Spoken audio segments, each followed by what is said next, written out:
अस्सलाम वालेकुम नाजरीन। प्रोग्राम द रिपोर्टर्स में मैं हूं समी इब्राहिम। साबिर शाकिर यहां इस्लामाबाद में और लाहौर में जनाब आरिफ हमीद भट्टी। अब एक नजर आज की हेडलाइंस पर। कौम को यकीन दिलाता हूं, सुप्रीम कोर्ट के जजेस मसलहत और मफाद का शिकार नहीं होंगे और अपना काम बेखौफी से करेंगे। Chief justice Saqib Nisar. अदलिया के बारे में वसवसे पैदा किए जा रहे हैं, ऐसे लोगों की सरजनिश की जाए, ये अदलिया को कमजोर करने की साजिश है। चीफ जस्टिस ऑफ पाकिस्तान की गुफ्तगू।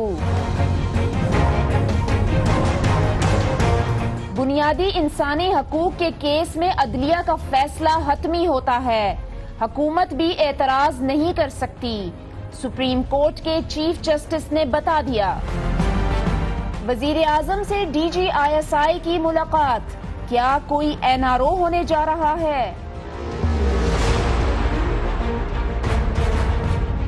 पंजाब में अरबों रुपए के फंड्स की गैर कानूनी तकसीम, शहबाज शरीफ ने कई 100 अरब रुपए अपने हलकों में लगा दिए। अकाउंटेंट जनरल पंजाब की रिपोर्ट में इंकशाफ। नाज़रीन, हेडलाइंस आपने सुनी एक्सक्यूज मी, हेडलाइंस आपने सुनी और उसमें आप तीन जो हेडलाइंस हैं वो चीफ जस्टिस साकिब निसार साहब की गुफ्तगू के हवाले से हैं, जो उन्होंने कल रात जस्टिस अमीर हानी मुस्लिम के जो अलविदाइया था डिनर उसमें भी की और आज फुल कोर्ट रेफरेंस था उन्हीं के एजाज़ में, क्योंकि वो सबकदोश हो रहे हैं, उस पर वो सारी मुश्तमिल थी। इसके अलावा जो एक बड़ी खबर है वो आर्मी चीफ का बयान है जो आज उन्होंने दिया। बड़ा लेट वो बयान आया था जिसमें उन्होंने ये वाज़ेह किया कि किसी भी शख्स को या किसी इदारे को पाकिस्तान पर फौकियत नहीं देंगे। एक एश्योरेंस दी है कि बिल्कुल जो पाकिस्तान है वो सबसे पहले है। बहुत सारे लोग बड़े मुकमुका की बातें कर रहे थे, लेकिन इस पर हम आगे जाके बात करेंगे। चीफ जो आज आर्मी चीफ का ये बयान है, सबसे पहले चीफ जस्टिस साकिब निसार साहब की जो गुफ्तगू है वो उस पर बात करते हैं। बड़ी क्या सराहियाँ हैं मुल्क में इस वक्त और मुख्तलिफ किस्म की चीज़ें सोशल मीडिया पे बड़े डेलिबरेटली बड़े प्लान अंदाज में की जा रही हैं और जजेस आर माइंडफुल ऑफ दैट। तो रात जस्टिस साकिब निसार ने जो बात कही सबसे पहले, जिसमें उन्होंने ये कौम को एक यकीन दिलाया कि ये जज जो हैं ये किस तरह फैसला करेंगे, कितने बेखौफ हैं, आइए उन्हीं की जुबानी सुन लें। वजूद का हिस्सा है, खुदा का वास्ता, ये वसवसे, ये दूरियां, ये जेब नहीं देते। और ख़ास तौर पे जो मैं आजकल एक माहौल देख रहा हूँ, हर आदमी का एक अपनी राय है और एक वसवसा पैदा करने की कोशिश की जा रही है। अपने इदारे को मजबूत करें, ये खौफ, ये मसलहत, ये मफाद, ये इन जजेस का शार नहीं है, ये बेखौफ लोग हैं। मैं आपको वादे पूरे यकीन के साथ कह रहा हूँ, ये मफाद और मसलहत का शिकार होने वाले लोग नहीं हैं। साबिर, ये खौफ का शिकार होने वाले नहीं हैं, किसी मसलियत का शिकार नहीं होंगे और कौम को जिस तरह मुक्का लहरा कर उन्होंने यकीन दिलाया है कि ये कानून और आइन के मुताबिक फैसला होगा। आप भी मौजूद थे इस इवेंट में। देखिए, रात इस डिनर में जो सुप्रीम कोर्ट बार की तरफ से दिया गया, हम भी थे। तो ये वो चीज़ें हैं, चीफ जस्टिस साहब की जो आज का ये रात का खिताब, ये बिल्कुल वाज़ेह तौर पर एक पैगाम है जो र्यूमर्स फैलाई जा रही हैं पिछले कई दिनों से। उसमें उन्होंने वाज़ेह साफ साफ बता दिया है कि सुप्रीम कोर्ट बतौर इदारा क्या सोच रही है और सुप्रीम कोर्ट से क्या मुराद है। Chief justice of Pakistan plus 16-17 जजेस, ये उनकी तरफ से एक पैगाम था उन तमाम सुनने वालों के लिए जो ये समझते हैं कि शायद ये जो एक NRO की हवा चली हुई है उसमें सारे सवार हैं और ये तासुर दिया जा रहा है कि सब मुकमुका हो चुका है, हर चीज़ फ़ाइनल है। और जो बातें की जा रही थीं और जो पनामा केस है उस पर भी आपने को पता होगा कि वज़रा जिस तरीके से आज बढ़ चढ़ कर देते हैं कि जनाब फ़ैसला हमारे हक़ में आ रहा है, हमारे ये आ रहा है, वो हो रहा है। तो उन सब को ये ऐसे मौक़ों पे जब चीफ़ जस्टिस इज़हार ख्याल करते हैं तो एक पैगाम दिया जाता है। Chief justice of Pakistan Saqib Nisar साहब ने वो पैगाम दिया है अपने इदारे की तरफ से कि हम कहाँ खड़े हैं और मैं और मेरे साथी जजेस जो हैं वो क्या सोचते हैं। न सिर्फ सुप्रीम कोर्ट बल्कि उसमें इस्लामाबाद हाई कोर्ट के जज साहिबान भी मौजूद थे, जस्टिस अतर मिनल्ला साहब थे, बाकी जज साहिबान थे, वो भी उसमें मौजूद थे। तो ये एक सिंपल सी बात है, अगर कोई समझ ले तो मेरा ख्याल है तो वो भट्टी साहब बड़ी एक गुफ्तगू से ऐसा लग रहा था, वहां पर भी ये एहसास हो रहा था कि जजेस जो हैं, जो कैंपेन चल रही है मुल्क में, जो बातें की जा रही हैं, वो बिल्कुल उस पर उन्होंने नजर रखी हुई है, भरपूर अंदाज में वो आगाह हैं। और ये एक था डिनर था जिसमें उनको खिताब करना था, तो उस खिताब में उन्होंने उन चीज़ों को एड्रेस करने की कोशिश की है, उन सवालात के जवाब देने की कोशिश की है जो इस वक्त अवाम के जहन में है। बिस्मिल्लाहिर्रहमानिर्रहीम। समी साहब, साबर साहब की बात सुन के ना मुझे फिर एक रात ख्वाब आया, मैं वो आपके गोश गुजार करता हूँ। मैं भी परेशानी के आलम में था, मैंने देखा हजूम, हर तरफ हजूम ही हजूम है। मैं जहाँ जाऊँ, बेटा क्या हो रहा है, कोई कह रहा है बाबा जी क्या हो रहा है, हम बड़े परेशान हैं, ये पाकिस्तान सही सिमत पे आएगा नहीं आएगा। मेरे पास कोई जवाब नहीं था। मैं ख्वाब में कभी इधर, कभी इस्लामाबाद, कभी लाहौर, कभी दाएं, कभी बाएं, हर बंदा पाकिस्तान के फ्यूचर से मुस्तकिल पूछना चाह रहा था। इतने में एक 22 से बुजुर्ग आए, उन्होंने कहा बेटा अल्लाह पे यकीन रखो, अल्लाह ताला पाकिस्तान के लिए आसानियाँ करेगा। तो ये जो चीफ जस्टिस साहब ने गुफ्तगू फरमाई, मुझे लगता है कि शायद अल्लाह बादशाह ने पाकिस्तान के लिए कोई आसानियाँ पैदा करनी है। बाकी अदारे तो तबाह बर्बाद हो चुके हैं, निस्तो नाबूद हो चुके हैं। और साकिब निसार साहब ने जो फरमाया, मसलत और मुफाद, ये दो चीज़ें ही तबाही की वजह, जिस जड़ को उन्होंने पकड़ लिया है, जिस काज को उन्होंने पकड़ा है ना, यही तबाही की वजह है कि जमहूरियत बचा लो या इस बंदे की इज्जत बचा लो, इसको इसके खिलाफ करेंगे तो महकमे की बदनामी होगी। नहीं होती। गंद साफ करने से हमेशा अच्छाई होती है और बदबू ख़त्म होती है। मुझे लगता है कि क्योंकि उन्हें आजकल सोशल मीडिया पर एक बात है जो बेपनाह पैसा लगा रही है, जो अदलिया भी थोड़ी सी तारीफ कर ले, जो हमारी अस्करी क़यादत के बारे में कोई अच्छे लफ्ज़ कह दे, उनके बारे में गाली गलोच, नामुनासिब अल्फाज़ का इस्तेमाल ज़ुबान दे आम है। मेरा ख्याल है chief justice of Pakistan Lahore के रहने वाले हैं, उनकी सारी ज़िंदगी इसी अदल व इंसाफ के तराजू के दरमियान में गुजरी है। मैं उम्मीद करता हूँ और दुआ करता हूँ कि अल्लाह ताला जो उन्होंने इजहार किया है इसे कामयाब करे, क्योंकि उनकी कामयाबी में ही पाकिस्तान की सलामती और बेहतरी। दुरुस्त है। अच्छा भट्टी साहब, साबिर साहब, आगे चलकर उन्होंने अपनी इसी तकरीर में उन्होंने जो एक बड़ी इंपॉर्टेंट बात कही, अवाम से मुखातिब होकर उन्होंने कहा कि इस वक्त जो अदलिया की जो ताकत बन सकते हैं इस इदारे को मजबूत करने के लिए, वो पाकिस्तान की आवाम है। जिस वक्त वो ये तकरीर कर रहे थे तो मैं ये सोच रहा था, मुस्लिम लीगी नून के जो रहनुमा हैं जो ये कहते हैं कि सुप्रीम कोर्ट नवाज शरीफ साहब को घर नहीं भेज सकती, वोट से आए हैं, तरक्की का सफ़र है, तो वो अवाम से मुखातब होकर चीफ जस्टिस साहब ने ये बात कही। आइए ज़रा आपको वो भी सुनवा देते हैं। हमारे में कोई झोल है, हाजिर है, आइए और उसकी निशानदेही कीजिए। लेकिन अगर झोल नहीं है तो फिर हमारी ताकत बनिए। ये जो वसवसे पैदा किए जाते हैं इस इदारे के बारे में, उनको दूर करने में अपना रोल प्ले कीजिए। ये आपकी जिम्मेदारियों में शामिल है, ये आप ड्यूटी है आपकी, और आप ये ड्यूटी ओ करते हैं टू योर पोस्टेरिटी, आप ये ड्यूटी ओ करते हैं टू योर नेशन, आप ये ड्यूटी ओ करते हैं टू दिस इंस्टीट्यूशन। साबिर, मुझे ये जब मैं सुन रहा था तो मुझे ऐसा लगा कि पुकार पुकार कर वो पाकिस्तानी कौम से कह रहे हैं कि आप इस इदारे की ताकत बने। और ये जो लोग कहते हैं ना, सुप्रीम कोर्ट ये नहीं कर सकती, सुप्रीम कोर्ट वो नहीं कर सकती, कानून के तहत फैसला होगा जो भी होगा और अवाम इस फैसले की इम्प्लीमेंटेशन को यकीनी बनाएंगे। इतनी बड़ी बात की है उन्होंने पाकिस्तानी कौम से। मेरा ख्याल है कि मैं तो जब वो ये बात कर रहे थे उस वक्त, तो यकीन करें मैं रोंगटे खड़े हो गए बिल्कुल कि ये chief justice of Pakistan Pakistani कौम से क्या क्या उनको याद दिला रहे हैं। देखें, लीडरशिप में कुछ होती हैं खूबियाँ, वो उसकी पर्सनैलिटी में होती हैं। उसके लिए ज़रूरी नहीं कि आप लंबे चौड़े इफ्तिखार चौधरी की तरह के कद्दो कामत के हों और बड़े वज़नी किस्म के हों। साकिब निसार साहब बल्कि हल्के फुल्के से इंसान हैं, लेकिन वो जिस तरीके से साकिब निसार साहब भी और दीगर जज साहिबान भी, आपको याद होगा कि पनामा केस की हेयरिंग के दौरान भी जब ख्वाजा साद रफ़ीक साहब ने फरमाया था कि हम लोहे के चने हैं, इनको चबाया नहीं जा सकेगा, तो उस वक्त भी आसिफ सईद खोसा साहब ने बड़े धीमे अंदाज में उनको जवाब दे दिया था। तो अभी भी क्योंकि पनामा का फ़ैसला रिज़र्व है, आने वाला है, सारी चीज़ें हो रही हैं, अंडरस्टैंडिंग हो रही है, लिखा जा रहा है और मुख्तलिफ मराहल होते हैं, एक डिटेल जजमेंट है। तो इस दौरान जो र्यूमर्स, एक अफवाह साज फैक्ट्री शुरू हुई और साथ ही साथ वज़ीर आज़म साहब भी निकल आए मैदान में जलसों के ज़रिए। फिर उनके जो वजीफ़ा खोर हैं वो अपने दानिश्वर अपने बयानियाँ पेश कर रहे हैं कि नवाज़ शरीफ साहब अपने मसल दिखा रहे हैं। उनको कहा गया है कि देखें, अगर मुझे कुछ कहा तो मैं वापस आ जाऊंगा, मेरे साथ अवाम है। तो ये सारी चीज़ें पहुंचती हैं।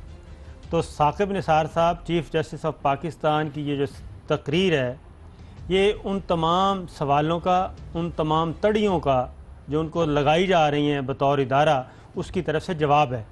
और ऐसे मौके पे जवाब दिया गया है जब supreme court bar, Pakistan bar council के सीनियर लीडरशिप मौजूद है वहाँ पे, और जुडिशरी की लीडरशिप वहाँ पे मौजूद है। उनकी मौजूदगी में ये बात की जा रही है और ये तकरीर जो है बड़ी सोच समझ के लिखी जाती है। कोई मीनिंग्स होते हैं, कोई कन्वे करना होता है, तो वो चीज़ है। इसलिए जो इस खाम ख्याली में, खुशफहमी में, गलत फहमी में मुब्तला हैं कि शायद सुप्रीम कोर्ट उन सारी चीज़ों से एक असर ले लेगी, उसमें कुछ मुकमुका के अंसर में वो शामिल होगी या NRO का हिस्सा बनेगी, वो सारी चीज़ें चीफ जस्टिस साहब ने रात बयान की है। भट्टी साहब, बड़ी इंपॉर्टेंट बात है, पाकिस्तानी कौम को उन्होंने ये याद दिलाई। और मैं ये सोच रहा था कि अमूमी तौर पे हम ये देखते हैं, ये जो जराइम करने वाले लोग हैं ये इकट्ठे होते हैं और ये अपना दबदबा कायम रखते हैं, क्योंकि दबदबे की अगर वो कायम ना रखें तो लोग बागी हो जाते हैं, कोई भत्ता नहीं देता, बेईमानी नहीं कर पाते। तो वो जो एक गैंगअप होके, जैसे पीपल्स पार्टी के लोग भी हैं, मतलब आप ये देखें कि हमेशा ये कहते हैं जी कि अदालतों ने हमें क्या दिया, हम तो सुप्रीम कोर्ट में जाने नहीं चाहिए था, ये मुकमुका की बात हो रही है। हालांकि जितना रिलीफ अदालतों ने पीपल्स पार्टी को दिया है, ना जरदारी साहब को सजा हुई, शर्जील मेमन की जमानत हुई, डॉक्टर आसिम की जमानत हुई, किसी बंदे को सजा नहीं हुई पीपल्स पार्टी के। लेकिन वो गैंगअप होने के लिए फिर यही कि अदालतों ने पीपल्स पार्टी को कुछ नहीं दिया, अदालतों ने पीपल्स पार्टी को कुछ नहीं दिया। समी साहब मुझे इजाजत दे दें, गुजारिश है कि पीपल्स पार्टी का मौकफ अपनी जगह। एक तरफ वो हमेशा कहते हैं अदालतों ने हमें कुछ नहीं दिया, दूसरी तरफ उसी ही पल जवाब देते हैं कि आसफ अली जरदारी को अदालतों ने बरी किया। यार तुमको तुम्हारी कौन सी बात सच मानूं मेरे भाई। एक तरफ आप खुद फरमाते हैं कि अदालतों ने कुछ 14 साल रहे वो रहे, लेकिन मेरी एक गुजारिश है, ये जो लोग अक्सर कहते हैं सुप्रीम कोर्ट नहीं लाई नवाज शरीफ को, अवाम लाई है। उन मेरे कानून साजा सुना, असम्बली कानून साजी करती थी जो किताबों में है, उन्हें मैं बताता हूँ, अगर एक आदमी को उसके इलाके के, अब तो 15 या 20, 22, 25% वोट पड़ते हैं ना, 99% भी वोट पड़े, एक आदमी को वो कत्ल करता है तो कत्ल की सजा उसको होगी, चाहे उस हल्के से उसको 99% वोट मिले हो। और जरा भाई सजा जुर्म की होती है। अवाम ने आपको MNA बनाया कानून साजी के लिए, मुल्क का खजाना लूटने के लिए नहीं, ना इंसाफी करने के लिए नहीं, जुल्म ज्यादती के लिए नहीं, उसके लिए बाकायदा उसी आइन में सजाएं दर्ज है आप जिस नीयत का जुर्म करते हैं। लेकिन समी साहब नहायत अदब एहतराम से वसवसे तब होते हैं, जैसे आप देखें ना, डॉक्टर आसिम को 400 अरब और 69 अरब का रेंजर ने प्रेस रिलीज जारी की, मैंने और आपने नहीं की। उसके बाद ये बयान आता है कि 1 घंटे की फुटेज मौजूद है जिसमें खालिद शहनशाह समेत सारे इंकशाफात हैं। लेकिन अफसोस जब वो लोग बाहर आ जाते हैं, फिर इसी तरह बड़े बड़े हामिद सईद बाहर आ जाते हैं, जब इसहाक डार दफा 164 का बयान देकर बाहर आ जाते हैं, फिर अवाम में वसवसे या अंदेशों का आना एक नेचुरल है। बिल्कुल ठीक है, अच्छा नहीं है ना, बिल्कुल इंसान है। बिल्कुल मैं एग्री करता हूँ। अच्छा, एक और बात उन्होंने कही कि इदारों के बारे में जो बात की जा रही है, अदलिया के बारे में या किसी और इदारे के बारे में, तो उन्होंने, मैं अगर वो शॉर्ट सुना दूं पहले, मैं एक गुजारिश करूंगा कि पहला जो शॉर्ट है वो अगर दोबारा सुनवा दें चीफ जस्टिस साहब। जी ठीक है जी, वो जरा प्रोड्यूसर साहब वो पहला शॉर्ट दोबारा सुनवा दें जिसमें उन्होंने कहा था कि ये जजेस बेखौफ होकर काम करेंगे। का हिस्सा है, खुदा का वास्ता, ये वसवसे, ये दूरियां, ये जेब नहीं देती। और ख़ास तौर पे जो मैं आजकल एक माहौल देख रहा हूँ, हर आदमी का एक अपनी राय है और एक वसवसा पैदा करने की कोशिश की जा रही है। अपने इदारे को मजबूत करें, ये खौफ, ये मसलहत, ये मफाद, ये इन जजेस का शार नहीं है। ये बेखौफ लोग हैं। मैं आपको वादे पूरे यकीन के साथ कह रहा हूँ, ये मफाद और मसलहत का शिकार होने वाले लोग नहीं हैं। जी साबिर, आखिरी जो 4-5 जुमले थे वो बड़े मीनिंगफुल थे। वो वाज़े पैगाम था। मीनिंगफुल क्या था? वाज़े पैगाम था। वो सिर्फ अपना नहीं बता रहे थे, वो अपने तमाम साथी जजेस का बता रहे थे और उन साथी जजेस में और उनकी मौजूदगी में बता रहे थे। और उनमें जस्टिस आसिफ सईद खोसा साहब भी शामिल थे, अजमत सईद, जस्टिस एजाज अफजल भी थे, जस्टिस गुलजार साहब भी थे, जस्टिस एहसन भी थे और जस्टिस अजमत सईद शेख साहब भी थे। वो तमाम जज साहिबान मौजूद थे जिनके बारे में बता रहे थे कि आप जिनके बारे में वसवसे पैदा कर रहे हैं, अफवाहें फैला रहे हैं, तो ये हैं वो जजेस जो किसी मसलहत का शिकार होने वाले नहीं हैं। ठीक है, तो वो रात उनका जो पैगाम था वो बड़ा वाज़े था।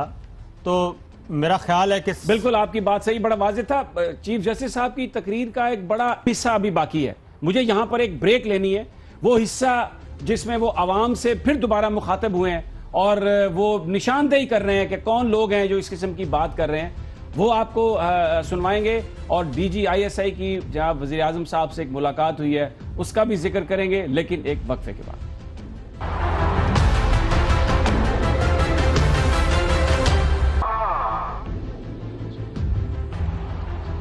वेलकम बैक नाजरीन। बात हो रही है पनामा केस की और मुल्क में मुख्तलिफ वसवसे, मुख्तलिफ स्पेकुलेशन जानबूझकर फैलाई जा रही हैं। ऐसे में justice Saqib Nisar, chief justice of Pakistan का एक बड़ा बयान, एक बड़ी गुफ्तगू जो पाकिस्तान के आवाम के लिए और उन लोगों के लिए जो इस मुल्क में वसवसे पैदा कर रहे हैं अदलिया के हवाले से। अब उनकी पहले हम कुछ हिस्से आपको सुनाए, अब एक और उन्होंने इसी तकरीर में उन्होंने आगे जाके गुफ्तगू की, आपको वो सुनवाते हैं, आइए वो सुन लें पहले। मुझे बड़ा अफसोस होता है जब मैं ऐसी चीज़ें देखता हूँ जिनके बारे में कतन कोई बुनियाद ही नहीं होती। ऐसी डिस्कशंस, ऐसे मामलात, ऐसी राय, ऐसी चीज़ें जिनका वजूद ही कोई नहीं। क्यों और कौन लोग हैं वो? निशानदेही कीजिए, उनकी खुद आप सर्जिश कीजिए, कौन है वो लोग जो आपके इस इदारे को या किसी और इदारे को कमज़ोर करना चाहते हैं। साबिर, आखिरी जो 2 लाइनें थी कि जो अदलिया को और किसी और इदारे को कमज़ोर करने की साजिश कर रहे हैं, सरजनिश करें, यानी ये जो वज़रात तकारीर करते हैं, बैठ के MNS बातें करते हैं, उनका मतलब यह है कि वहीं पे कन्फ्रंट करें, आप रोकें उन्हें कि ये क्यों आप अपनी अदलिया और अपने इदारों के बारे में बात करें। बड़ी इंपॉर्टेंट बात है ये साकिब निसार साहब की। मैं बता रहा हूँ कि रात मीडिया ने उनकी ये तकरीर बावजूद उस तरह से नहीं दिखा सके, लेकिन उनकी ये पूरी तकरीर जो है वो एक एक जुमला उनका एक मैसेज था। और इसमें भी वो अगेन वही बात कर रहे हैं, इदारों की बात कर रहे हैं। तो अब आप ये ख़ुद सोचें, आपको भी पता है, मुझे भी पता है कि किन किन इदारों को मिलाइन करने की कोशिश की जा रही है। वज़रा ख्वाजा साद रफ़ीक साहब ने क्या इरशाद फरमाया पनामा की हेयरिंग के दौरान, और उसके बाद तलाल चौधरी साहब क्या फरमाते रहे, दानियाल अजीज़ साहब ने क्या क्या इरशादात फरमाए, और अहसन इकबाल साहब ने भी कुछ इरशादात फरमाए। सब यही कहते हैं, सब ने। और फिर और बाकी तो और मरियम साहबा के ट्वीट्स में बहुत कुछ बता रहे हैं। उनके ट्वीट्स और इस तरीके से ये जो मैं बताया ना, अफवाह साजी और क्योस पैदा किया जा रहा है, ये उन सारे सवालों का, ये सारे करैक्टर सामने आ रहे हैं। मायदा हमीदा आ गई और मरियम औरंगजेब साहिबा आ गई, एक पूरी एक फौज थी जो अभी भी कर रही है। और दूसरी बात, एक और चीज़ जो चीफ जस्टिस साहब जिसकी तरफ इशारा कर रहे थे, जो कुछ सोशल मीडिया पे कैंपेन चलाई जा रही है, वो तो इल्ला माशाअल्लाह ऐसी कोई मुगल्लिज़ात है, फैसला आ गया, ये फैसला आ गया, ये आ गया, और उसमें वो लिखा होता है कि एज रिसीव्ड पता नहीं कहाँ से आता है, ये किस फैक्ट्री में सारा कुछ तैयार हो रहा है मटेरियल, उसकी तरफ कोई तवज्जो नहीं है। तो वो सारी चीज़ें चीफ जस्टिस ऑफ पाकिस्तान की रात की जो तकरीर थी, वो सारी अफवाहों को ख़त्म करने के लिए थी और अपने इदारे की बताने थे कि स्ट्रेंथ ये है। भट्टी साहब, अच्छा समी साहब, मुझे एक आधा मिनट दे दीजिए। नहायत अदब एहतराम से मैं गुजारिश करूंगा, अदब एहतराम से। मैं ना कल से लेके आज तक 3 अस्पतालों पे गया हूँ, और कुछ नहीं किया। मैंने लोगों से पूछा कहाँ से आए हो, आपका सोर्स ऑफ इनकम क्या है। खुदा की कसम इंसानियत मौत को आवाज़ें दे रही है अस्पतालों में, दवाइयाँ नहीं है, बेड नहीं है, डॉक्टर नहीं है, इलाज नहीं है। आप कहते हैं हर तरफ खुशहाली है, तरक्की है। भाई ऑरेंज ट्रेन नहीं, स्काई ट्रेन बना दे, चांद पे ले जाए, लेकिन खुदारा अस्पतालों में एक दफ़ा जाके देख ले इंसानियत किस तरह बिलक रही है। कहाँ कहाँ से, लाहौर में ही PIC जैसे 4 अस्पताल चाहिए जितनी लाहौर की आबादी है, लेकिन एक अस्पताल है पूरे पंजाब के लिए। अब दूसरी बात आपको मैं गुजारिश करता हूँ, जो आप फरमा रहे हैं, मेरी दुआ है अल्लाह ताला आप दोनों की ज़ुबानें मुबारक करे और जो पाकिस्तान में लिखने हो, जब पूरी आवाम तड़प रही हो, चीख रही हो, चिल्ला रही हो, पूरा पाकिस्तान 95% लोग, तो जिसके पास इलाज है, उसने डायग्नोज कर लिया कि इसका मर्ज क्या है, वो उसको मेडिसिन ना दे, उसका ट्रीटमेंट शुरू ना करे, और चंद लुटेरे इस मुल्क को जो घेरे हुए हैं वो उन पर नमक छिड़कता रहे, अवाम की चीखें तो निकलेंगी ना यार। ये ना करेंगे डाडा मारे थे रोन भी ना दे, अगर आप ज्यादती करेंगे तो चीखें भी निकलेगी। इलाज का बर वक्त होना बहुत जरूरी है, डायग्नोज मर्ज होने के बाद, वरना इलाज लाइलाज हो जाता है। बिल्कुल सही है। अच्छा, एक और बात, क्योंकि रात ये सुप्रीम कोर्ट बार का डिनर था, आज फुल कोर्ट रेफरेंस था जस्टिस अमीर हानी मुस्लिम के एजाज में, वहां पर भी चीफ जस्टिस साहब ने तकरीर की, लेकिन वहां पर उन्होंने एक और अहम इशू के 184(3) के हवाले से जो इख्तियारात हैं, क्योंकि ये गवर्नमेंट जो है, ये कौमी असम्बली में इन्होंने वो बिल भी टेबल किया हुआ है जिसमें ये सुप्रीम कोर्ट के इख्तियारात लेना चाहते हैं कि अगर ये अज खुद नोटिस के किसी केस में सजा हो भी जाए तो उसमें अपील का राइट मिले और ज्यादा जजेस उसको फौरी तौर पे सुन सकें, और जब तक फाइनल अपील का फैसला ना हो, उसकी इंप्लीमेंटेशन ना हो। ये सिर्फ इसलिए वो कर रहे हैं कि अगर नवाज शरीफ साहब या कोई और जो हुक्मरान है उनको किसी को करप्शन के सजा मिल जाए तो फिर उनके पास ये रेमेडी हो। लेकिन इस हवाले से चीफ जस्टिस ऑफ पाकिस्तान ने आज फुल कोर्ट रेफरेंस में साबर जो तकरीर की है, उसमें उन्होंने बड़ी खुलकर ये बात कही है कि 184(3) के तहत इख्तियारात भी हैं, कोर्ट उस पर फैसला कर भी सकती है, किसी को कोई इस पर एतराज नहीं, कोई पार्टी कर सकती, हुकूमत भी कोई एतराज नहीं कर सकती। मैंने इसको ये समझा कि अगर ये लेजिस्लेशन कर भी ली इन्होंने तो वो तो इंसानी हकूक के मुतसादम होगी। तो माजी में ऐसा हुआ है कि कोर्ट ने ऐसी तमाम तरामीम को स्ट्राइक डाउन भी कर दिया। मैं बता रहा हूँ ना कि हमारे आइन के कुछ बुनियादी खद्दोखाल हैं, और उनमें से एक है अदलिया की आज़ादी और ख़ुद मुख्तारी, इंडिपेंडेंट जुडिशरी। उस पे ये जब से पनामा आया है उस वक्त ये इनकी सोच आई थी कि आर्टिकल 184(3) के तहत, जिसके तहत ये सो मोटो एक्शन लिया जाता है, तो सुप्रीम कोर्ट के इख्तियारात पे कदगन लगाई जाए। जैसा कि आपने बताया 3 है कि एक तो राइट ऑफ अपील दिया जाए, फिर वो जजेस ना सुने जिन्होंने वो फैसला किया है, और उसके बाद जब तक फैसला नहीं होता वो सस्पेंड रहे। वो अभी तक पेंडिंग पड़ी है, उस पर गौर व खौज चल रहा है। तो ये पैगाम जो चीफ जस्टिस साहब ने दिया है वो दिया है कि आर्टिकल 184(3) के तहत बुनियादी इंसानी हकूक़ के केस में अदलिया का फ़ैसला हतमी होता है और इस पर हुकूमत भी एतराज़ नहीं कर सकती।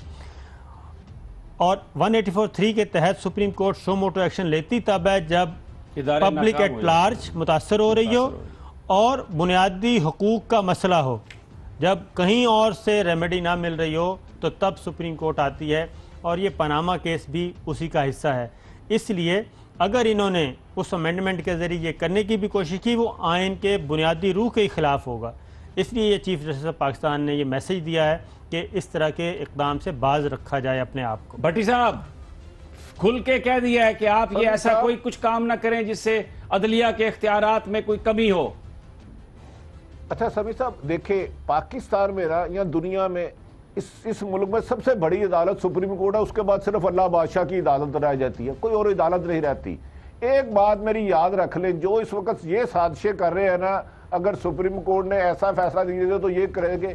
इस वक्त 20 करोड़ अवाम की दुआएं ख्वाहिशें उनके साथ है। और आज मैं चैलेंज करूं, जो चीफ जस्टिस साहब ने पिन पॉइंट किए, आज करप्शन आप खत्म कर दे, मिनिमम कर दे हर जगह से, किसी एक जगह की नहीं बात कर रहा, तो 6 महीने में आपको कर्ज लेने की पाकिस्तान में जरूरत नहीं रहेगी। लोगों को रोजगार भी मिलेगा, इंसाफ भी मिलेगा, लोगों की जिंदगी भी अच्छी होगी, एजुकेशन भी मिलेगी, हेल्थ भी मिलेगी। लेकिन जब तक ये चंद लुटेरे जिन्होंने कैंसर, करप्शन का कैंसर खुद ही लूट लूट के लोगों को खोखला कर दिया। इनके खिलाफ कार्रवाई किए बगैर खुशहाली और तरक्की का ख्वाब चीफ जस्टिस का पूरा नहीं होगा। हम यकीन रखते हैं कि चीफ जस्टिस को अल्लाह ताला कामयाब करे और दुआ गो है उनके लिए ताकि पाकिस्तान का अमन और सफर खुशहाली की तरफ चले। बिल्कुल। अच्छा साबर, थोड़ा सा अगर आप मुझे इजाजत दें तो रात जो माहौल था वो अगर मैं डिस्क्राइब कर दूं थोड़ा सा, ताकि लोगों को अंदाजा हो।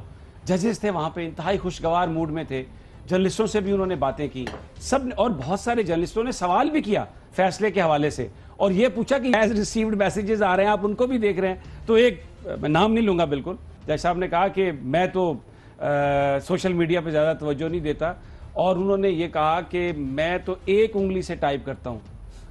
और ये भी वहाँ पर जो अच्छा वो जजेस किसी बात पर शाई नहीं थे, मुस्कुरा रहे थे और कोई मुझे उनके चेहरों पर प्रेशर नज़र नहीं आया। और एक बड़ी रीअश्योरेंस थी। एक बात वहाँ पर एक जज साहब ने कही कि जैसे ही फैसला लिख लिया जाएगा, जैसे ही फैसला हो जाएगा, कोई उसमें डिले नहीं किया जाएगा। तो ये जो स्पेकुलेशन के जी फैसला रुक गया है, फैसला रुकवा दिया है, रात भट्टी साहब जो माहौल था ना वहाँ पर इंतहाई मुख्तलिफ था और मुझे बिल्कुल कोई ऐसा कोई शायबा नजर नहीं आया कि ये जजेस किसी दबाव में हैं, किसी प्रेशर में, बल्कि ऐसा लगा कि वो they are mindful of this situation, ये कितनी अहम है। समी साहब, आप दोनों आई विटनेस हैं। मैंने ये बार बार गुजारिश कर रहा हूं कि अल्लाह ताला आपकी जुबान मुबारक करे, लेकिन गुजारिश है एनआरओ की कोशिश तो हो रही है। दोनों पार्टियों ने बोरियों और बैंकों के मुंह तो खोले हुए, ये भी तो सच है ना। ये इस पर हम बात करते हैं, तादाद एनआरओ हुए हैं, इस हकीकत से आप इनकार नहीं कर सकते। इनकार इस पर बात करते हैं। ये जो आज डीजीआई की प्राइम मिनिस्टर से मुलाकात है, उसके बाद आर्मी चीफ का भी एक बड़ा बयान है, एनआरओ के तनाजर में ये सब क्या डेवलपमेंट है, लेकिन एक वक्फे के बाद।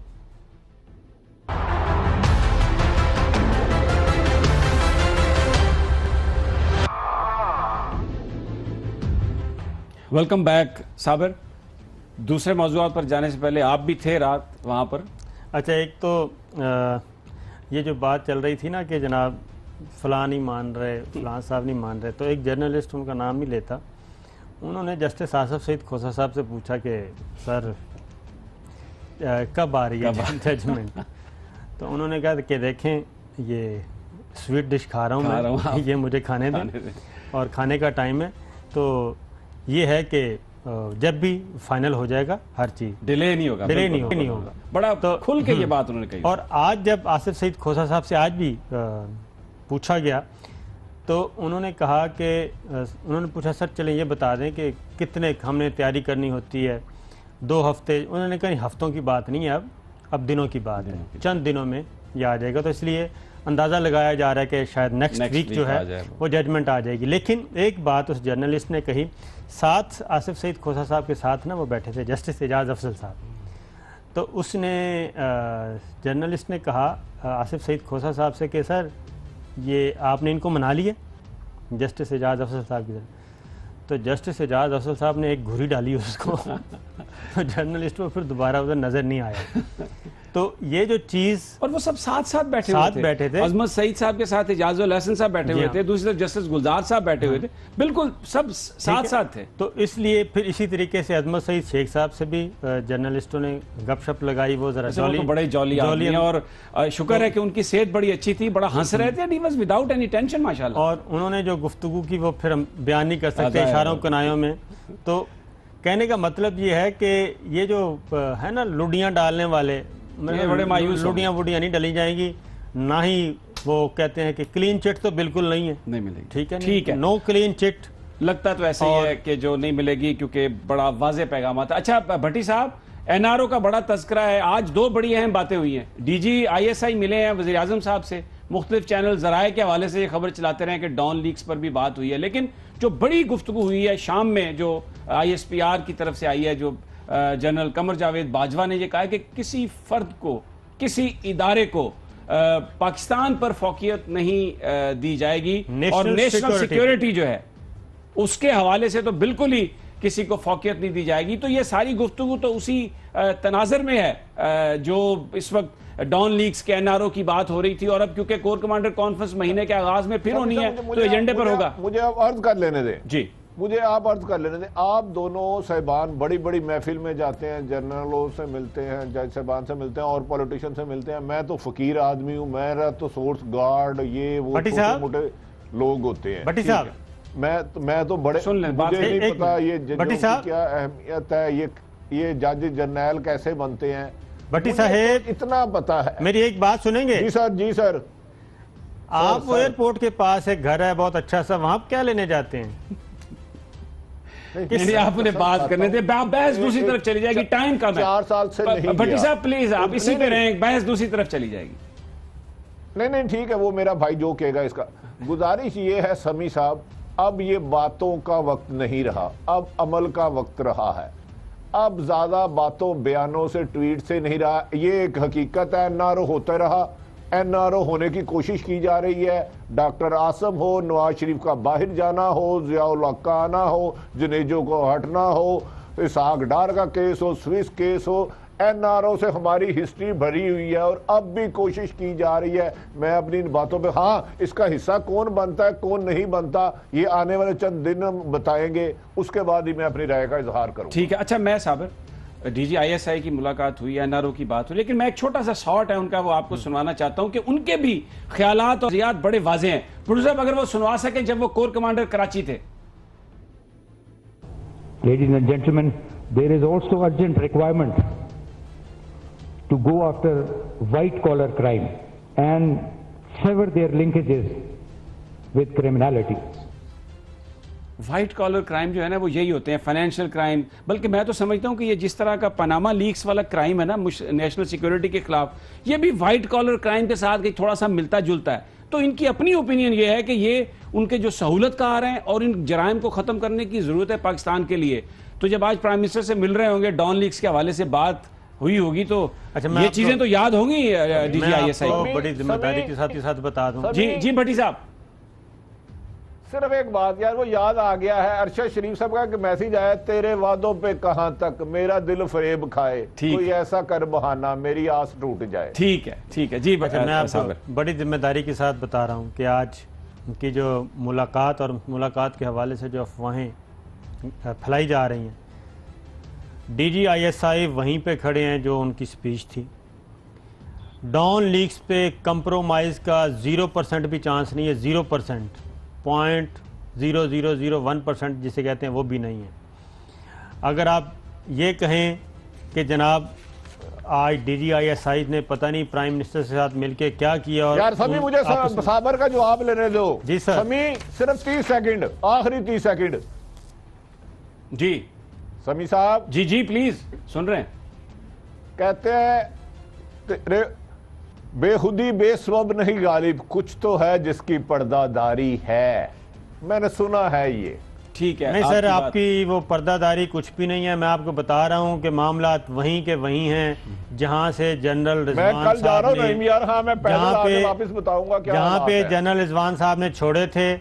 मैं एक टेलीफोन गुफ्तगू बता रहा हूं कि एक मदर ने अपनी बेटी को फ़ोन किया कि जो हैं आपके ससुर, टाइम कम है, जल्दी उनको अपने ससुर को ये बताएं कि समधी जो हैं वो परेशान हैं और समधी के मसाइल गंभीर होते जा रहे हैं, और जो समधी के समधी हैं उनके मसाइल भी हालात ख़राब हैं। तो मामला यहाँ तक पहुँचा हुआ है, आप पता नहीं किस पर्दादारी की बात कर रहे हैं भट्टी साहब। और ये बिल्कुल ये जो इश्यूज हैं, सामने है समधी तो समदन को गाना है, वो मुझे गाना याद आ गया, बड़ा जबरदस्त गाना है। अच्छा, टाइम नहीं है। जी बिल्कुल टाइम नहीं। भट्टी साहब बात आपकी सही है कि अगर ये डॉन लीक्स वाला मामला, इस पर रिपोर्ट फाइनल नहीं होती, लोगों के नाम सामने नहीं आते, इसका फर्दर ट्रायल नहीं होता, तो फिर कहने की जरूरत नहीं है एनआरओ हो चुका मुकमुका। लेकिन एक बात मैं आपसे कहूं, जो आखिरी एनआरओ हुआ था ना, उनके कैरेक्टर के साथ क्या हुआ। मुशर्रफ साहब और मोहतरमा के दरमियान एनआरओ हुआ था। मोहतरमा इस दुनिया से चली गई और मुशर्रफ साहब यहां से चले गए, और जनरल कियानी ने वो एनआरओ करवाया था, और शायद वो भी अपनी एक तीसरी टर्म एक नया ओहदा लेना चाह रहे थे, वो भी जिस अंदाज में रुखसत हुए। तो एनआरओ अगर कुछ कर भी जाएगा, करके गए थे नवाज शरीफ जी नवाज शरीफ लाहौर म्यूनिसिपल कॉर्पोरेशन करके गए थे, एलएमसी करके गए थे। मैं यही अर्ज कर रहा हूं कि जो देखें वो एनआरओ जिन लोगों के दरमियान हुआ था उनको कुछ नहीं मिला, बेनिफिशियरी कोई और था। मैं ये अर्ज कर रहा हूं कि इस दफा भी अगर ये एनआरओ करेंगे तो बेनिफिशियरी कोई और होगा। अब भी कुछ ऐसा ही हो रहा है, कामयाब होता है या नहीं ये अल्लाह बेहतर जानता है। आज का स्टेटमेंट है, उसको आप क्या समझते हैं? उसके बाद भी आप समझते हैं? मुझे लगता है कि वो इतना ये इसी बैकड्रॉप में है सारा, जिसमें बड़ा क्लियर मैसेज दिया है कि कोई फर्द और कोई इदारा पाकिस्तान से बड़ा नहीं है, और वो नेशनल सिक्योरिटी के तनाजुर में बात कर रहे हैं। मुझे नहीं लगता कि आर्मी चीफ एनआरओ की तरफ जाएंगे। और जो बयानात उनके मजीद आ रहे हैं, ऐसा लगता है कि उनका एक उनका था, एक जो जैसे हम कहते हैं कि विजन, वो बड़ा क्लियर होता जा रहा है और चीजों को समझते हुए वो बयान दे रहे हैं। बता रहे हैं प्रोड्यूसर साहब, टाइम का खत्म हो गया, बहुत शुक्रिया। मैंने सिर्फ ये कहना था कि चीफ जस्टिस का भी एक पैगाम था और आर्मी चीफ का भी पैगाम था, ठीक है। तो डीजी ISI और वजीर आजम की मुलाकात में भी कोई एनआरओ नहीं हुआ। बहुत शुक्रिया भट्टी साहब, बहुत शुक्रिया साबिर शाकर। इंशाल्लाह अगले हफ्ते मुलाकात होगी रिपोर्टर्स में, अल्लाह ने के बाद।